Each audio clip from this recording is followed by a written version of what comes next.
I'm Caroline, and I was raised in what could be considered a typical household. Believe me when I say that the way things transpired was everything from typical. I was the second violin in my parents' orchestra from the day I was born. Tom, my older brother, was their favorite and their golden kid. They had high hopes for him, believing he would take over and grow our family's Chinese porcelain company. Me, I was only present. Tom received all of the latest technology, all of the attention, and all of the accolades.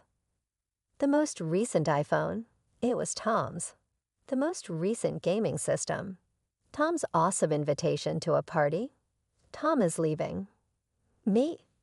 If I received a babysitter for the night or any of Tom's hand-me-downs, I was lucky. Don't misunderstand me. I didn't despise Tom or my parents.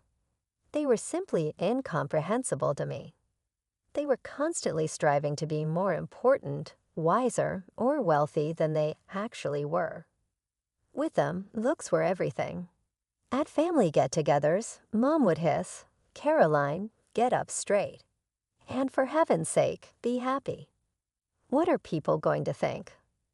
I would put on a false grin and wait for the opportunity to sneak away to my room. My mom's parents, my grandparents, were the sole bright light in all of this. It was like entering another planet when you visited them, since they resided in a comfortable, small house across town. I felt liked and seen with them. I felt like I could only be who I really was there. Tom had a great to-do when he graduated from high school. My parents proudly announced that Tom would be entering a prestigious institution they had handpicked for him, arranged a big party, and invited all of their key friends. Our boy is making great progress. Dad gave Tom a pat on the back and boasted, "The family will be proud of him." I stayed at home while Tom went to college. After several years, I looked into colleges and chose a curriculum that I was enthusiastic about. Telling my folks was all I needed to do. I plucked up the guts to approach them at breakfast the following day. I added, trembling slightly, "Mom, Dad, I've chosen the college I want to go to." They gave me the impression that I had sprouted a second head. "University?" Dad laughed. "You." Mom's high-pitched, false chuckle made my teeth tense. "Oh, Caroline, stop being so dumb. College is not necessary for you. We'll have you work in the shop." "But I'd like to learn." Dad interrupted me before I could finish. He firmly stated, "We're not wasting money on your education. Tom is using that money to buy a new car." I was stunned into stillness as I stood there. Then Mom struck the last blow. "Face it, Caroline," she murmured, smiling condescendingly but not rudely. "You're simply not cut out for college. In the store, you'll be considerably happier." It seemed as though someone had hit me in the stomach. To them, all of my efforts and goals were in vain. With tears running down my cheeks, I fled the room and called my grandparents, the only thing that came to me. I was crying so hard that I was having trouble speaking. "They said I'm not," Grandma remarked. "Suitable for college." Into the phone, I wept. There was stillness for a while. Then Grandpa's harsh, irate voice could be heard on the line. "Caroline, pack your luggage. We are on our way to collect you." My parents barged into my room an hour later as I was packing clothing into a suitcase. "What are you doing, in your opinion?" Mom insisted. With a weak but resolute voice, I declared, "I'm leaving." Dad laughed. "Avoid being absurd. Where would you go?" The doorbell rang at that moment. I felt a sense of comfort as I heard Grandpa's loud voice below. "She's accompanying us." Grandpa remarked, coming into my doorway with Grandma at his heels. "Now give it a minute." Dad began, but Grandpa interrupted. "Caroline is 18. He snarled, "She can live anywhere she damn well pleases. And she enjoys living with us at the moment." I was already dragging my bag down the stairs when Mom made an attempt to dispute. I saw my childhood house vanish in the rearview mirror as we drove away. I expected to feel depressed, but instead I felt liberated. During a home-cooked meal that evening, my grandparents presented their strategy. Grandma reached for my hand and murmured, "We've been saving for years. Caroline, we always knew you were meant to be great. We would want to cover your education expenses." Suddenly, my life was altered. Ready to take on any challenge, I enrolled at the college of my dreams. Without fail, a little sum of money would show up in my account each month for lodging. "We believe in you" was usually written on the note. Late hours in the library, contentious class discussions, and projects that tested me in ways I had never experienced before were all examples of how passionately I put myself into my studies. I thoroughly enjoyed it. My professor once took me aside after I finished a particularly challenging project. Her normally severe expression broke into a rare grin as she continued, "Caroline, I'm impressed. How would you feel about working as a summer intern at Stellar Corp?" My mouth fell open. Stellar Corp. The city's most prominent business was Stellar Corp. Everyone wanted to work there. "Are you serious?" I stammered. She nodded. "I'm recommending you personally. Don't let me down." I practically floated out of the classroom. Meet Caroline, the girl who was not college material, landing an internship at Stellar Corp. For the first time in my life, I felt like I was exactly where I was meant to be. The future was wide open, and I was ready to grab it with both hands. I was in my third year of college when the unexpected call came. My older brother Tom had already graduated and landed a job. He'd been bragging about some big promotion, and now my parents, who had hardly spoken to me in years, suddenly wanted me to come home to share in Tom's success. I spent the next few days debating whether to go. Part of me wanted to stay away to protect the life I built for myself, but another part wondered, maybe things had changed. Maybe they finally saw me differently. In the end, I decided to go. What's the worst that could happen, right? I arrived at my old house on Friday evening, feeling like a stranger as I walked up the familiar driveway. Mom answered the door, all smiles and air kisses. I just finished unpacking when I heard the front door open and Tom's voice drift up the stairs. "Mom, Dad, we're here." Curious, I headed downstairs. Tom was standing in the living room, his arm around a pretty blonde girl I'd never seen before. "Everyone, I'd like you to meet Sarah," Tom announced, beaming, my fiancée. Mom let out a squeal that could have shattered glass, while Dad pumped Tom's hand enthusiastically. I stood on the sidelines, feeling like an outsider at a party I hadn't been invited to. "It's nice to meet you," I said to Sarah, who smiled warmly at me. "You must be Caroline. Tom's told me so much about you." I doubted that, but I appreciated the effort. As we all sat down, the story came out. Tom and Sarah had been dating all through college, and now that they'd graduated, they decided to tie the knot. "So Sarah," Mom said, leaning forward eagerly, "tell us about your family. What do your parents do?" Sarah smiled. "Oh, they're in business. They own a chain of high-end boutiques across the country." I swear I could see dollar signs light up in my parents' eyes. Dad puffed up like a peacock. "Well, we're thrilled to welcome you to the family," he declared. "Now about the wedding. I think we should spare no expense. In fact, I'd be happy to cover half the cost myself." I nearly choked on my drink. Half the wedding costs. This from the man who wouldn't spend a dime on my college education. "That's very generous," Sarah said, looking a bit uncomfortable. "But really, there's no need." "Nonsense," Dad boomed. "We want this to be the event of the season. Nothing but the best for my son and his bride." I caught Tom's eye across the room. He looked embarrassed, uncomfortable. It was hard to tell. For a moment, I almost felt sorry for him. As the evening wore on, the wedding plans grew more and more extravagant. A 5-star venue, gourmet catering, designer dresses. My parents were going all out to impress Sarah's family. The next morning, I woke up to the sound of raised voices downstairs. Groaning, I dragged myself out of bed and crept down the stairs, curious about what new drama was unfolding. Tom and Sarah were standing in the living room, a sleek folder in Sarah's hands. My parents sat on the couch, looking confused. "What do you mean, another city?" Dad was saying, his face turning an alarming shade of red.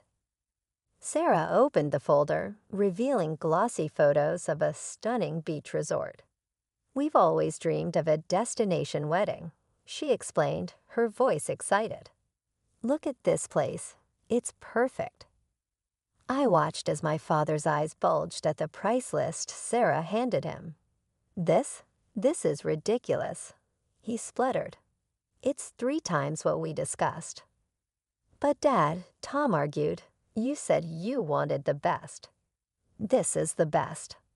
Dad stood up, his fists clenched. "I meant the best in our hometown, where our friends can attend. Who's going to travel across the country for your wedding?" "Our friends will," Sarah said softly, looking hurt. The argument escalated quickly. Dad insisted on a local wedding, while Tom and Sarah stood their ground on the destination plan. I stood in the corner, feeling like I was watching a tennis match, my head swaggling back and forth between the 2 sides. Finally, Dad exploded. "Enough. It's either a wedding here the way I want it, or you're on your own." The room fell silent. Tom's face hardened, a look I'd never seen before. "Fine," he said coldly. "We'll do it on our own." With that, he grabbed Sarah's hand and stormed out, slamming the door behind them. Dad collapsed onto the couch, his face in his hands. Mom fluttered around him, murmuring soothing words. I stood there awkwardly, not sure what to do. "I'm going to head back to college," I said quietly. Neither of them responded. I packed my bags and left, grateful to escape the tension-filled house. Back at college, I threw myself into my studies, trying to forget the family drama. Weeks turned into months, and life went on. I was deep into my final project when I got the call that changed everything. "Is this Caroline Thompson?" a formal voice asked. "Yes, that's me." I replied, my heart racing. "This is Mr. Johnson from Johnson Associates Law Firm. I'm afraid I have some bad news. Your grandparents, Robert and Margaret Thompson, were in a car accident 3 days ago. I'm sorry to inform you that they didn't survive." The world seemed to tilt on its axis. My grandparents gone, it couldn't be true. They were the only ones who had ever truly believed in me, supported me. "Now, Miss Thompson," the lawyer's voice brought me back to reality. "There's something else we need to discuss. Your grandparents' will." I listened in a daze as Mr. Johnson explained that I was the sole beneficiary. My grandparents had left me everything. Their cozy house, their savings, everything. I sat on my bed after the call ended, trying to process it all. Grief for my grandparents wed with disbelief over my inheritance.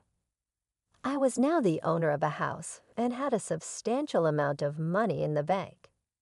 The dust had barely settled on my grandparents' funeral when the vultures started circling. I was still trying to process my grief when Tom showed up at my door, all smiles and fraternal love. "Caroline, sis," he exclaimed, pulling me into a hug that felt about as genuine as a $3 bill. "How you holding up?" I stepped back, eyeing him wearily. "I'm managing. What are you doing here?" Tom sauntered into my apartment like he owned the place, making himself comfortable on my couch. "Well, I heard about Grandma and Grandpa's will. That's quite a windfall you got there, huh?" And there it was. I crossed my arms, already knowing where this was heading. "Look, Caroline," Tom said, his voice taking on that wheedling tone I knew all too well. "Sarah and I are still trying to put together our dream wedding. And now that you've come into some money—" I cut him off. "No, Tom, I'm not paying for your wedding." His face fell, then hardened. "Come on, Caroline, don't be selfish. It's not like you earned that money. We all know you were just sucking up to them to get their money." The accusation hit me like a slap in the face. "How dare you?" I hissed. "I loved them. They were the only ones who ever believed in me." "Yeah, because you played them like a fiddle." Tom was on his feet now, shouting, "Poor little Caroline, so neglected. Give me a break. At least I'm not a spoiled brat who thinks the world owes him a fancy wedding." I shot back, and we went back and forth, hurling accusations and old Griquaralenenses at each other. Years of resentment and hurt came pouring out. By the time Tom stormed out, slamming the door behind him, I was shaking with anger and hurt. I thought that was the end of it. I was wrong. A few days later, my phone exploded with messages from relatives I hadn't heard from in years. Apparently, my parents had been busy. "How could you be so selfish, Caroline? Your poor brother just wants a nice wedding. I always knew you were trouble." The messages went on and on. I called my parents, demanding an explanation. "Well, what did you expect?" Mom sniffed. "Refusing to help your own brother. It's shameful. You didn't want to pay for his ridiculous wedding either." I reminded her, "That's different." Dad chimed in, "We're his parents. You're just being greedy with your inheritance." I couldn't believe what I was hearing. Greedy? I worked my ass off in college while you two showered Tom with everything he wanted. "Watch your language, young lady," Mom scolded. "This is exactly why we always preferred Tom. He knows how to behave in polite society." Over the next few weeks, the family divide grew wider. Invitations to family events stopped coming. My cousins unfriended me on social media. It was like I'd been erased from the family tree overnight. At first, it hurt a lot, but as the days went by, I started to feel relieved. No more pretending. No more walking on eggshells. No more feeling like the family disappointment. I threw myself into my studies with renewed vigor. I had one semester left, and I was determined to graduate with honors. My grandparents had believed in me and had given me this amazing gift. I wasn't about to let them down. The day I graduated from college should have been one of the happiest of my life. Instead, I felt empty. There was no one in the audience cheering for me, no proud parents taking photos, no celebratory dinner afterwards. I collected my diploma and went home alone. The next few weeks were a blur of job applications and interviews. I was determined to make something of myself, to prove to everyone, especially myself, that I was worth something. Then out of the blue, my phone buzzed with a message from Tom. I nearly dropped it in shock. "Hey, Caroline, I know we haven't talked in a while, but I'm getting married next month. It would mean a lot if you could come. Call me." I stared at the message for a long time before finally hitting the call button. "Caroline." Tom's voice was hesitant. "Thanks for calling. Look, I messed up. I've been thinking a lot about how I treated you, how we all treated you. I was a spoiled brat, and I'm sorry." I was stunned into silence. "You're my sister, Caroline," he continued. "You and our whole family. You're important to me. I want everyone there for my big day. Please say you'll come." I felt a lump in my throat. "I'll think about it," I managed to say before hanging up. The day of the wedding arrived, and I found myself standing outside an elegant hotel, clutching an expensive gift, and feeling like I was about to walk into the lion's den. The venue was stunning, flowers everywhere, crystal chandeliers, a string quartet playing softly in the corner. For a moment, I felt underdressed in my simple cocktail dress. I spotted Tom across the room, looking dashing in his tuxedo. Taking a deep breath, I made my way over to him. "Congratulations," I said, forcing a smile. Tom's face lit up. "Caroline, you came." He pulled me into a hug, and for a moment, I let myself believe that everything might be okay. We chatted for a few minutes, and I started to relax. Maybe this wouldn't be so bad after all. Then I saw them. Mom and Dad making their grand entrance. Mom was dripping in jewelry. Dad in a tux that looked like it cost more than my monthly rent. They swept into the room like royalty, greeting guests with air kisses and condescending smiles. "Oh, darling, my son's wedding is just divine," I overheard Mom saying to another guest. Of course, we spared no expense. Only the best for our Tom. I had to stifle a laugh. Same old Mom and Dad, always putting on a show. As the evening wore on, I did my best to avoid them, sticking to the edges of the room and making small talk with distant relatives who didn't seem to remember our falling out. But I couldn't shake the feeling that something was off, the way Mom kept glancing at me, the hushed conversations that stopped when I walked by. It was like waiting for the other shoe to drop. The evening was in full swing when Dad clinked his glass, calling for everyone's attention.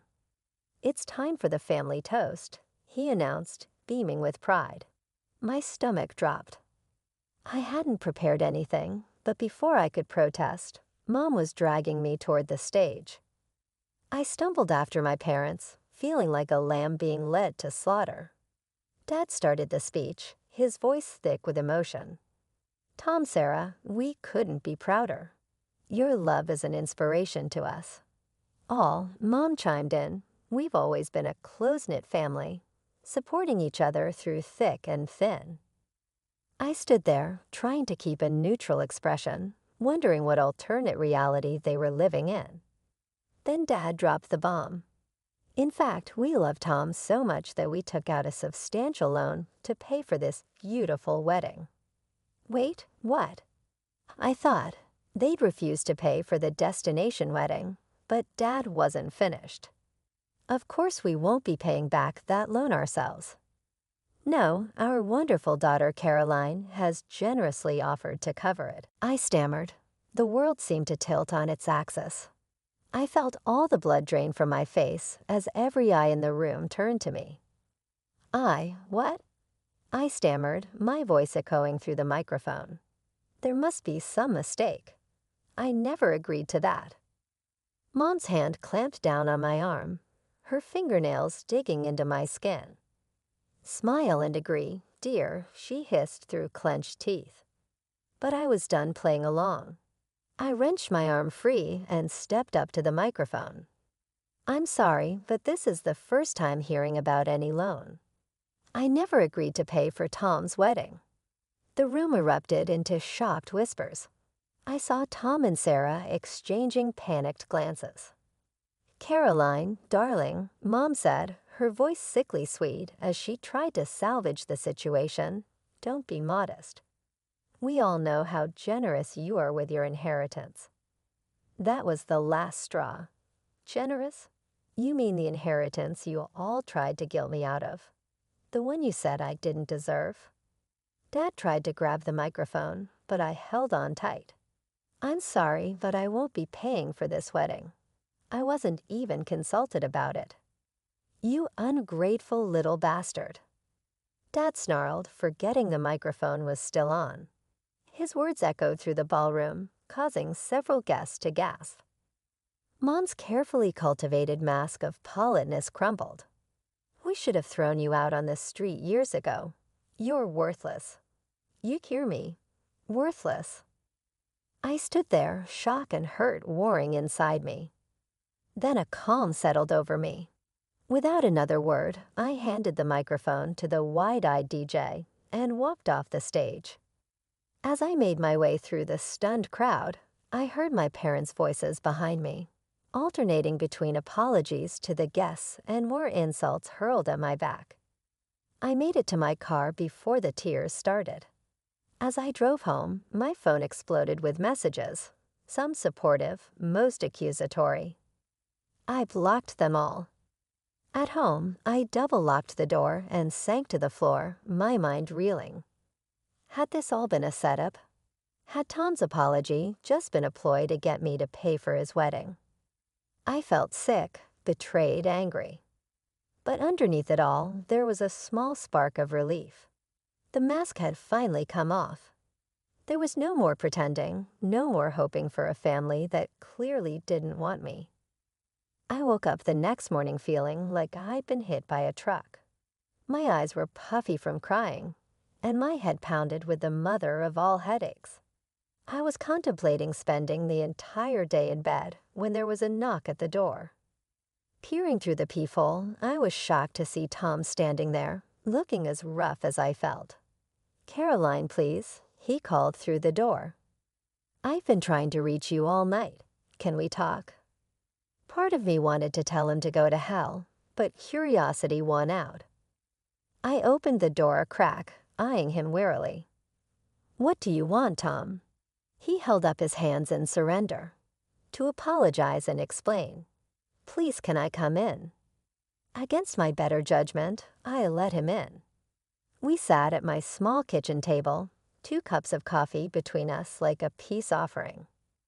"I swear to you, Caroline, I had no idea about Mom and Dad's plan," Tom began, his voice thick with emotion. "When you stormed out, I confronted them. It was ugly." I snorted. "Yeah, I bet." "No, you don't understand," Tom insisted.